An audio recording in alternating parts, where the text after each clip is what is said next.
மட்டக்களப்பு மாவட்டத்தை அதிக அளவான வட்டாரங்களிலே வேட்பாளராக நிறுத்தியவர்கள் நாங்கள் வேண்டாம் என்று நிராகரித்தவர்களை தான் அவர்கள் வேட்பாளராக நிறுத்தியிருக்கிறார்கள். இவர் ஒரு ஊழல்வாதி, இவர் ஒரு திணைக்காக நிராகரிக்க வேண்டும் என்பதை நாங்கள் நிராகரித்தவர்களை தான் இன்று NPP வேட்பாளராக நிறுத்தியிருக்கிறார்கள். சிலர் வேட்பாளர்கள் அழுதார்கள், தமிழரசு கட்சியை சீர்தாருங்கள் என்று.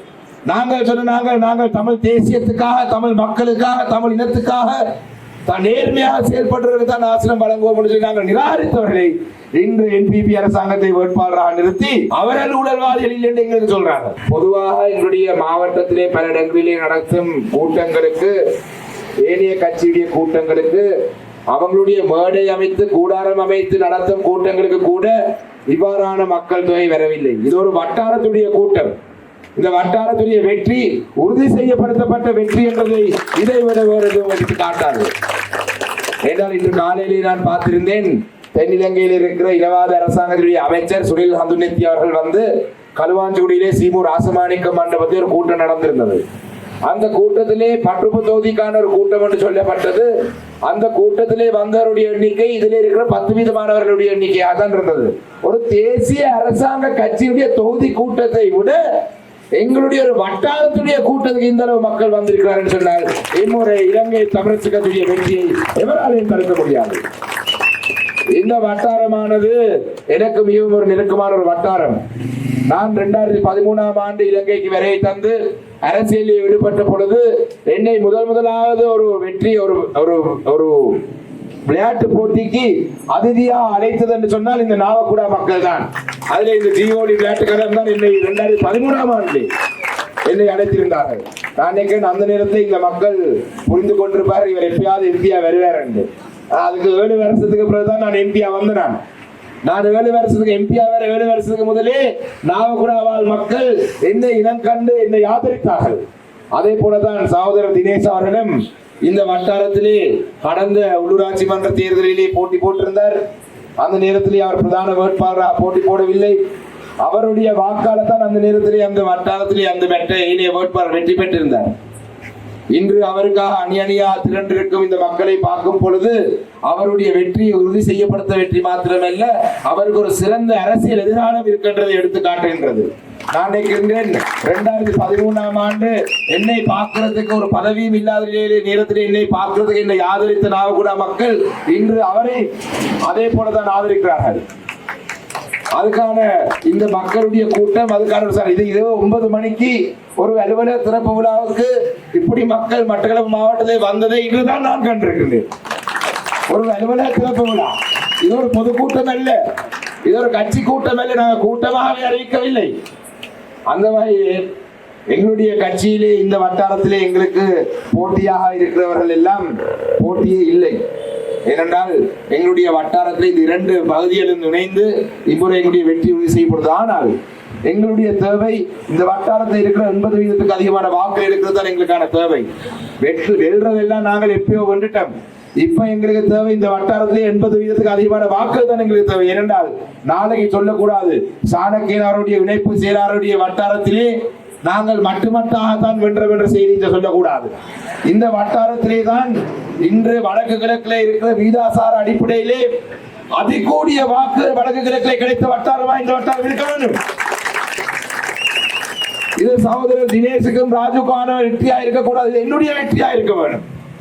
அதுக்காக நீங்கள் அனைவரும் இன்னும் இருக்கிறது 3-4 நாட்கள் தான். வீடு வீடாக செல்ல வேண்டும். கிராமத்தில் இருக்கிற அனைத்து மூல முடுக்கும் செல்ல வேண்டும். எல்லாரையும் போய் சந்தித்து இந்த செய்தியை நீங்கள் சொல்ல வேண்டும். தேசிய மக்கள் சக்தியுடைய அரசாங்கத்துக்கு இந்த நாவக்குடா வட்டாரத்திலே தான் அதிகளவான பாடம் போட்டப்பட்ட செய்தியை நீங்கள் அனைவரும் சொல்ல வேண்டும். அதை எப்படி சொல்வது என்று சொன்னால் வாயாலே சொல்றது இல்லை, வாக்கால சொல்ல வேண்டும். வாக்குப்பட்டியை எண்ணும் பொழுது கொட்டப்படும் வாக்குப்பட்டியிலே வீட்டு சின்னதுக்கான வாக்குகள் தான் அதிகளவா இருக்க வேண்டும். வேறு எந்த கட்சியை நாங்கள் காணக்கூடாது அந்த வாக்குப்பட்டியிலே. ஏன் நான் இதை சொல்கிறேன் என்று சொன்னால் இன்று NPP அரசாங்கம் எங்களுக்கு சவால் விட்டுக் கொண்டிருக்கின்றது. நாங்கள் எங்களுக்கு எந்த வளமும் இல்லாமல் எங்களுடைய மக்கள் ஆதரவுடன் மாத்திரம்தான் நாங்கள் பரப்புரையில் ஈடுபடுறோம். எங்களுக்கு ஆட்சி அதிகாரமும் இல்லை, அரசு அதிகாரமும் இல்லை, எங்களுடைய கட்சியில நிதியும் இல்லை.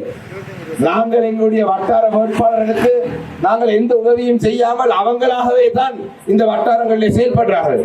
ஏனைய கட்சிகளை பார்த்தால் போர்டு அடிக்கிறது இருந்து நான் பார்த்தேன். என்பிபியினுடைய கூட்டங்களுக்கு ஒரு பதாகை ஒன்று செய்திருக்கிறாங்க. நேரம் இடம் அவங்களே அடிச்சு அனுப்புறாங்க. அதுல பெண்ணால நிரப்புறம் மட்டும்தான். கட்சியாலே எல்லா விடயங்களையும் செய்யறாங்க. செய்யலாம் தானே. கடந்த காலத்திலே ஊழல் ஊழல் ஊழல் என்று சொன்னார்கள். இப்ப 159 பாராளுமன்ற உறுப்பினருடைய சம்பளத்தை என்பிபி அரசாங்கத்துடைய தலைமை செயலகம் தான் எடுக்கின்றது. ஒரு மாதத்துக்கு நீங்க பாருங்க எவ்வளவு காசு அவங்களுக்கு போகின்றது என்று.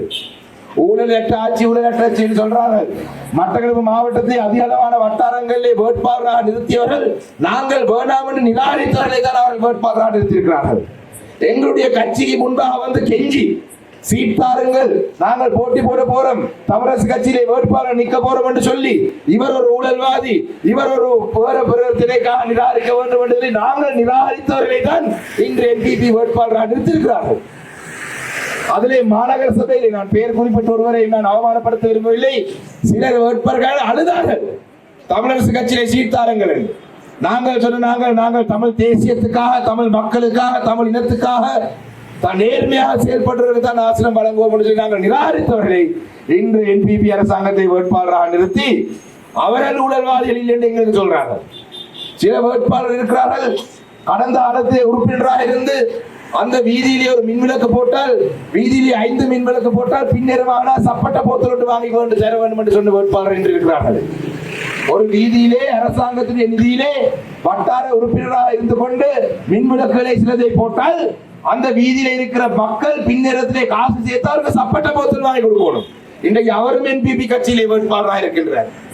அந்த வகையிலே எங்களுடைய இந்த மாநகர சபையிலே நாங்கள் ஆட்சி அமைக்கிறது இவராலே தடுக்க முடியாது. எங்களுடைய மாநகர சபையிலே சகல வட்டாரங்களை நாங்கள் வெல்றது இவரும் தடுக்க முடியாது.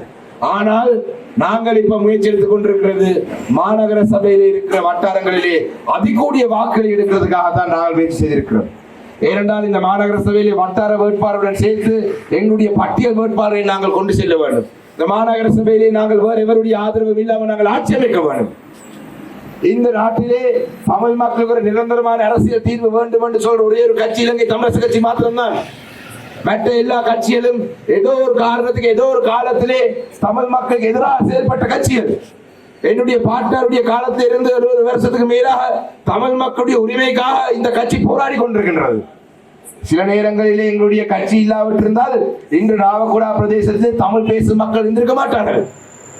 எதிர்வரும் காலத்திலே எங்களுடைய தமிழரசு கட்சி இல்லாவிட்டால் மட்டக்களப்பு மாவட்டத்திலே பெரும்பான்மையாக தமிழ் பேசும் மக்கள் இருக்க மாட்டார்கள்.